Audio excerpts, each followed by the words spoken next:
You want a lot of sponsorship, don't you? I don't even know how this thing works. I just see everybody take them off, so I was like, I just put them up. I do the opposite. I don't even know what it does. It really does nothing. It's just, yeah. But now you're doing a lot of nothing. Anyway, so. Yeah. So welcome back. It's been a bit since we've seen you. Can you kind of tell me what you've been up to? Had surgery and then recovery. And then I was trying to fight in December, but powers that be knows better, so I wasn't able to. So now we got booked for March, and it's fight week. Was there any time during that amount of time that you were feeling negative about, the way your life was going in terms of like, hey, I don't have a fight, I don't know when I'm going to fight? How did you remain positive during that time? I did a lot of stuff I wasn't supposed to do. So after the surgery, I went and built a fence, redid my bathroom, redid my closet, which ended up making me have to take longer time off because I ended up messing up my surgery because of that. So as far as the beginning of the question, when you don't have anything lined up and you don't have, it's like, you ever been on too long of a vacation and you're like, all right, you hate your job. Well, I don't hate my job, but you're like, you want the vacation and you get on the vacation, it lasts too long and you're like, okay, I'm ready to go back home. So that's how it is, and taking that time off, especially with the injury, not knowing when you're going to come back. Even once you get cleared from the doctors, you don't know when you're going to get booked. The weight class moves the way it moves. So stay busy in your yard, but not very much right after surgery. When you said you were up to no good, my mind immediately went to like illegal activities. I knew. And you were saying like redoing your bathroom. Like that's great. I did a very good fence. If anybody need a fence built, I got you. How long did it take to build a fence? The fence took us 2 weeks. Wow. Did you have to build it like from the fence pieces, or did you order the fence pieces and put them up? No, so I got quoted $13,000 for the fence. Exactly. See, that's why I did it myself. So then I went and bought the premium nice wood. It was like $2.94 a picket. So ripped up the old ones, got some concrete bags, did pour the posts, did everything from scratch. Yeah, because if you go by the pre-made, they're all damaged sometimes, this and the third. And then my yard the previous person did it kind of weird, wasn't a good person. So, that's when the original house. So yeah, so I ended up having to like custom make certain sections, this one longer, this one shorter, so yeah. So you may have a career in fencing when you're done with fighting. Fencing or trucking, one of the two. I got backup plans. So can you talk to me a little bit about when you heard the name, we heard the day, what kind of feelings did you feel when you finally had that fight set? Oh, I was just excited. I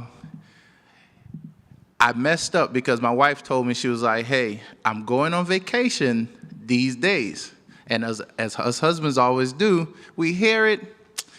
Our calendar mind don't really put it into perspective. So that Sunday, I was like, yeah, go ahead, book the trip. XYZ, I'll talk to my management, and we'll have something, we'll book around it.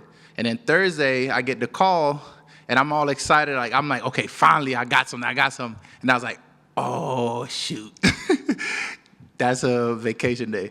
But very excited, because I've been back training since October, because I was hoping for the December fight, something in December. So I was just staying ready. So when they finally called me, I'm like, okay, now we can switch gears from just like maintaining or getting back to a certain point to now let's push for a day for the March 23rd.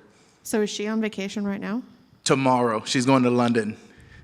That's crazy. Oh yeah, I got in a lot of trouble for this one. But was she always going to go without you? Yeah, her best friend had a birthday trip already planned months ahead, and she was holding off for me since like December. And they already planned it, so she's holding off for me up until the Friday before they booked me on Sunday. So we found out, I was like, look, I don't think I'm getting anything anytime soon. Just go ahead and book it. And she booked it. And then I was like, And then she's already now, like Sunday, so she's like $3,000 deep, and it's non-refundable. So I'm like, yeah, you're not going to make this one. So does she always come to your fights? Always, yes, ma'am. So this might be a little bit of a relief because now she's off. You don't have to worry about entertaining her during fight week. She's doing her thing, right? Yeah, but I'm messing up the schedule. I'm bad. I need the help. Me on my own ain't too good, so yeah. I'm missing that extra helping hand, so I'm making through. It's been rough. So can you talk to me about your opponent? What do you know about him, and what kind of fight are you expecting? He's a brawler. He comes to put people to sleep, so I'm expecting to be moving a lot because that's how their fighting style is. You know, you see a lot of the Samoans. Ty just fought. They're coming out. They're trying to put hands on you. So he mentioned that he really wants to do some grappling, show off his grappling. Is that something you kind of thought he might be doing this time, or am I telling you some secret you don't know?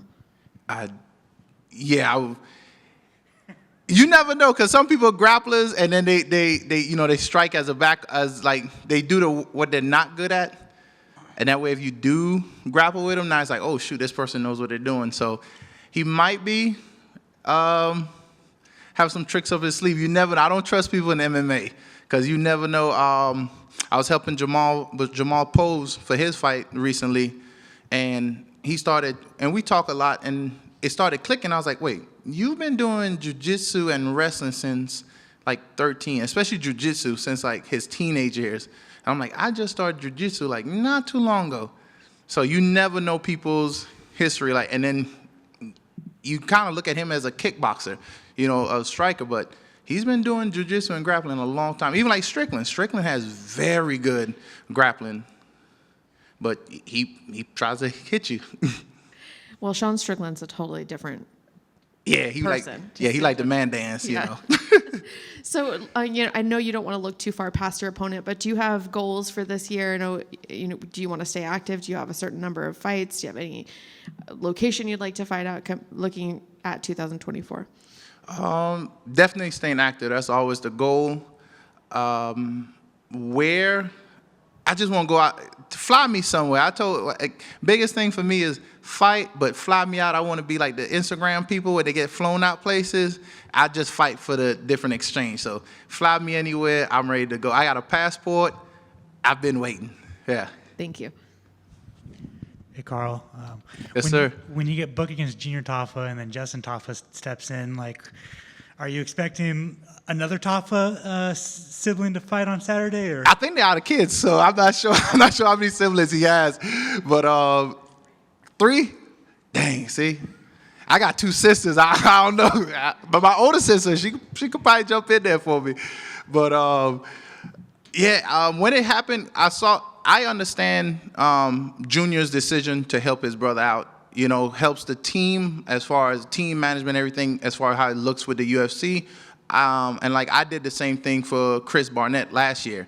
So I definitely understand it. If you're in the camp, you know what's going on, something happens, and you're trying to help your teammate. I was like, I'll jump in, So I definitely understand it. No feelings about it. And after the fight, watching how it goes, sadly, I was hoping that he won. That way, he'll have the number 15 on his name, and then we fight, and then, it'll make a lot crazier storyline. So I was hoping for him to win, and then watching how the fight went, it is an MMA game, saw how it went. But once I saw the fight, I was like, most likely I'm going to be fighting the brother. You can't recover that fast from them kicks. Even if he's ready this week, he probably wouldn't have been able to practice in the right amount of time to have a fight like that, So you're expecting to fight Justin? Yeah, I was expecting it. Yes, sir. How's it been training in Las Vegas? Amazing. The PI has been wonderful. And then I'm at Extreme Couture. The bodies that are in there, the coaching that's there has definitely elevated my game. So being able to work with people your size and then have coaches right there helping you as you go. So, yeah. You trying to relocate to Vegas? Yes, this summer I'm actually relocating because I've been here since October and I only go home on the weekends. So, and my kids are missing me. It's been rough. So you're gonna bring the whole family out? Yes, her whole family this summer. Yes, sir. Are you gonna bring the fence too? Sadly, I gotta leave the fence. We're keeping the house, so we're keeping the house just in case. But you gotta do concrete fences, concrete walls. So I'll probably build one of those out here too. Gotcha. And then finally, when is Baby Goose getting into the UFC? Please help me get him in here. He knows his stuff. So Reese Wilkins, I think is his last name. Watkins, yeah. A teammate of mine, he's trying to, he's been out here training as well. He helped a few guys at Extreme with their fight camps and also just training. But we're hoping, please, like he's going to make a big wave. Like I'm making little puddles in the stuff. That guy, he doesn't talk, so he's quiet, but he'll put you to sleep in a heartbeat. Now, that's the guy, yeah. I'm just out here like, doo-doo-doo. Now this guy's like, boom, puddle. Yes. Sir, thank you.